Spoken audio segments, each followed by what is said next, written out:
অবস্থা সবার? আশা করি সকলে ভালো আছেন। আজকে আমি অনেক বেশি এক্সাইটেড, কারণ হচ্ছে লঞ্চ হওয়ার অলমোস্ট 1 বছর পরেই আমি আইফোন 17 প্রো ম্যাক্স কিনতে যাচ্ছি। অ্যান্ড আজকে আমি যাচ্ছি হচ্ছে আমি, আমার আব্বু আর হচ্ছে আমার কাজিন। সো আমি তো এমনিতে অনেক বেশি এক্সাইটেড। সো চলেন আমার কাজিন কতটুকু এক্সাইটেড সেটা জিজ্ঞেস করি। কি অবস্থা তোমার? এই তো ভাই, আলহামদুলিল্লাহ। আজকে ফোন নিতে যাচ্ছি, কেমন লাগতেছে? ভাই অনেক ভালো লাগতেছে ভাই। কি আর বলবো, সবার তো একটা শখ থাকে। তোমার তো অনেকদিন ধরে শখ ছিল যে এটা কিনার, ফাইনালি কিনতে যাচ্ছ। ফাইনালি আমরা হচ্ছে এটা কিনতে যাচ্ছি। অ্যান্ড এটা কিনছি হচ্ছে ড্যাজেল থেকে। এটা আমরা অনেকদিন আগে থেকে কথা বলে রাখছি, বাট কিনা হয় না, সুযোগ হয় নাই। সো চলেন এখন চলে যায় হচ্ছে মেরিডিয়ান কোহিনুর সিটি, যেটা চট্টগ্রামে অবস্থিত, দামপাড়াতে। ড্যাজেলের অফিসিয়াল শোরুম থেকে এই জিনিসটা নিব। সো চলেন আমরা এখন চলে যাই।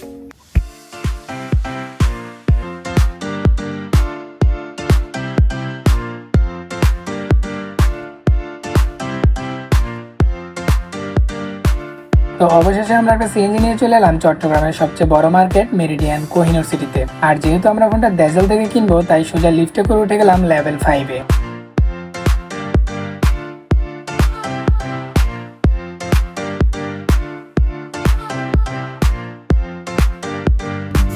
শোরুমে ঢোকার পর ফোনটা নেওয়ার আগে সবকিছু ভালোভাবে জেনে নিচ্ছিলাম, বিশেষ করে তাদের ওয়ারেন্টি পলিসি, রিপ্লেসমেন্ট সুবিধা আর তাদের নিজেদের কেয়ার সার্ভিস সম্পর্কে বিস্তারিত জানলাম। কারণ এত দামে একটা ফোন কেনার আগে এইসব বিষয় ভালোভাবে জেনে নেওয়াটা খুব গুরুত্বপূর্ণ।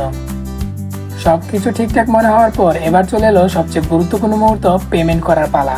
আব্বু টাকাগুলো খুব ভালো করে গুনে দিচ্ছিল, যেন 1 টাকাও কম কিংবা বেশি না হয়। সত্যি বলতে এই সময়টায় একটু এক্সাইটেডও লাগছিল, আবার একটু নার্ভাসও লাগছিল। এত টাকা দিয়ে একটা ফোন নিচ্ছি, এটা ভেবে খুব কষ্ট লাগছিল, তবে আবার মুহূর্তেই ভালো লাগছিল। এত টাকা দিয়ে ফোন কিনেছি, আশা করি এই টাকাটা বিজনেস থেকে উঠে আসবে। পেমেন্ট কমপ্লিট হওয়ার পর অবশেষে শুরু হলো আনবক্সিং করার পালা। আমার জীবনের প্রথম আইফোন 17 প্রো ম্যাক্স আনবক্সিং। আমি আর আব্বু মিলে ফোনটা আনবক্স করলাম।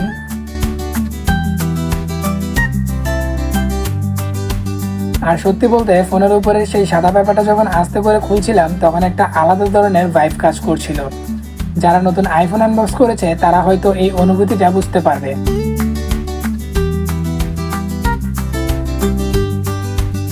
এরপর ফোনটা অন করে বেসিক সেট আপ করে নেওয়া হলো।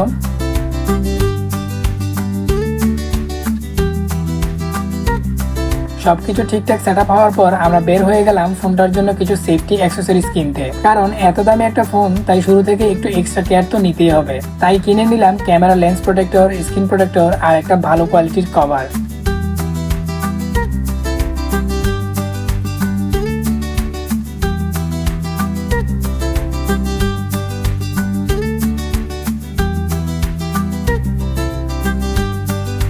সব কেনাকাটা শেষ করে অবশেষে আমরা রওনা দিলাম বাসার উদ্দেশ্যে। সো হে এভরিওয়ান, আমরা অবশেষে হচ্ছে আমাদের 17 প্রো ম্যাক্স নিয়ে নিছি। এটা কোথা থেকে নিয়েছি সেটা তো আপনারা দেখছেনই। অ্যান্ড এটা নিয়েছি হচ্ছে আপনার গ্লোবাল ভ্যারিয়েন্টের, মোটামুটি 256 জিবি, যেটা ওইটা নিয়েছিলাম। আর বেসিক্যালি আমি এইটা নেওয়ার মূল কারণটা হচ্ছে, আমি যেহেতু অনলাইনে বিজনেস করি, দেখা গেছি অনলাইনে বিজনেস করতে গেলে আমার স্টোরেজ, যেটা আমার 12 প্রো, সেটার স্টোরেজ খুবই বাজে ছিল, মানে 128 জিবি, যেটাতে আমি ফটো তোলার পরে আবার ভিডিও করা যেত না। আর ভিডিওগুলো তো একটা একটা ডিলিট করাই লাগতো।